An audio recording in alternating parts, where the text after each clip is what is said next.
السلام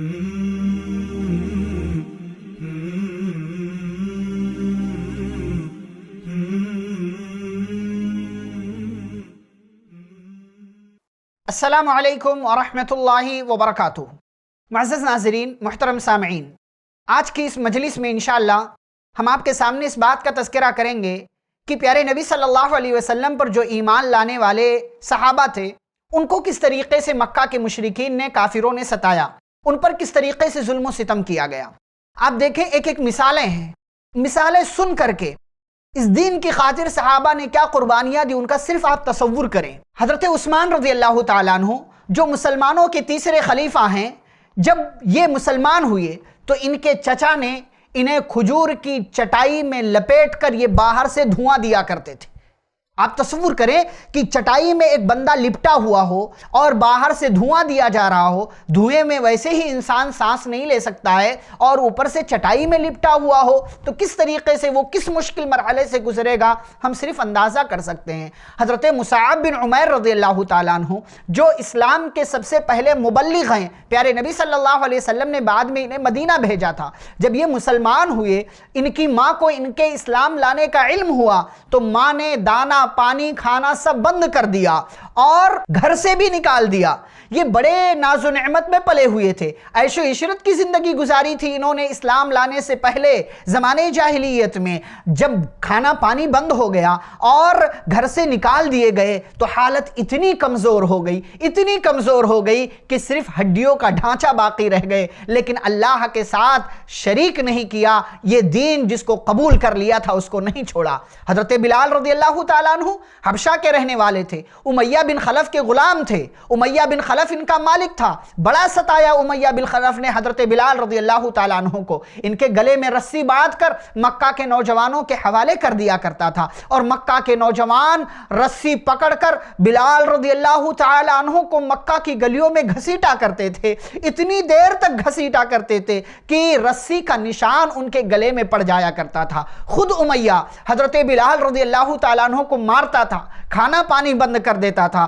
گرم ریت پر لٹا دیا کرتا تھا، گرم ریت پر لٹا کر اوپر سے بھاری پتھر رکھ دیا کرتا تھا، اور کہتا تھا تمہاری یہ حالت ہمیشہ رہے گی، اس وقت تک رہے گی جب تک کہ تم یہ نیا دین چھوڑ کر پرانے والے دین میں نہیں آ جاؤ گے۔ بلال رضی اللہ تعالیٰ عنہ کی زبان سے نکلتا تھا احد احد، ہرگز نہیں، اللہ ایک ہے، اللہ ایک ہے، اللہ کے سوا کوئی معبود نہیں۔ یہ ان کے ساتھ ظلم و ستم کا دور چل رہا تھا کہ ایک دن حضرت ابو بکر رضی اللہ تعالیٰ عنہ نے دیکھ لیا، ابو بکر رضی اللہ عنہ مالدار تھے، امیہ بن خلف سے منہ مانگی قیمت دے کر کے بلال رضی اللہ تعالیٰ عنہ کو خرید کر انہیں آزاد کر دیا، اس طریقے سے انہیں اس ظلم و ستم سے نجات ملی۔ پھر اس کے بعد آپ تصور کریں، حضرت عمار رضی اللہ تعالیٰ عنہ کا خاندان، حضرت عمار، ان کے والد حضرت یاسر، ان کی ماں حضرت سمیہ رضی اللہ تعالیٰ عنہ مجمعین، یہ لوگ مسلمان ہوئے تو گویا کہ ان پر قیامت ٹوٹ پڑی۔ حضرت یاسر رضی اللہ تعالیٰ عنہ کو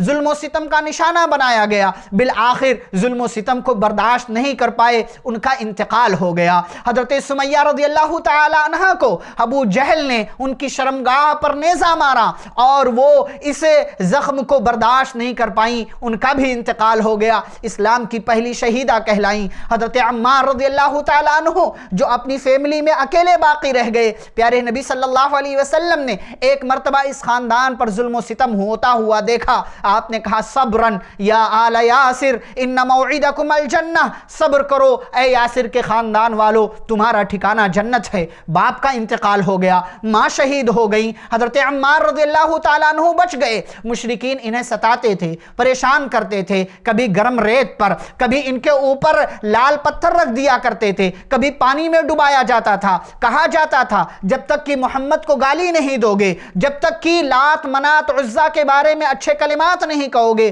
تمہیں چھوڑا نہیں جائے گا۔ ایک دن مجبوراً حضرت عمار رضی اللہ تعالیٰ عنہ نے ان کی فرمائش پوری کر دی، اور جب آزادی مل گئی پیارے نبی صلی اللہ علیہ وسلم کے پاس روتے ہوئے آئے، معذرت کرنے لگے۔ پیارے نبی صلی اللہ علیہ وسلم نے کہا کوئی بات نہیں، اللہ نے آیت نازل کی من کفر باللہ من بعد ایمانہ الا من اکرہ وقلبہ مطمئن بالایمان، مجبوری کی حالت میں اللہ کے ساتھ کفر کر لو لیکن دل میں اطمینان ہو، دل میں ایمان ہو تو کوئی مسئلہ نہیں، تمہاری نیتوں کے مطابق اللہ تعالیٰ تمہارے ساتھ فیصلہ کرنے والا ہے۔ مختلف لوڈیوں کو، غلاموں کو ستایا جا رہا ہے۔ خباب بن ارت رضی اللہ تعالیٰ عنہ مسلمان ہوئے، ان کو مارا جاتا تھا، سر کے بالوں کو نوچا جاتا تھا، گرم ریت پر لٹا دیا جاتا تھا، اور کبھی کبھی گرم انگاروں پر ان کو لٹا دیا جاتا تھا۔ آپ تصور کریں، اسی طریقے سے بنو عدی، جس خاندان جس قبیلے کے حضرت عمر رضی اللہ تعالیٰ عنہ تھے، ابھی مسلمان نہیں ہوئے تھے، ایک عورت، ایک لوڈی ان کے خاندان کی قبیلے کی مسلمان ہو گئی، اتنا مارتے تھے اور جب تھک جاتے تھے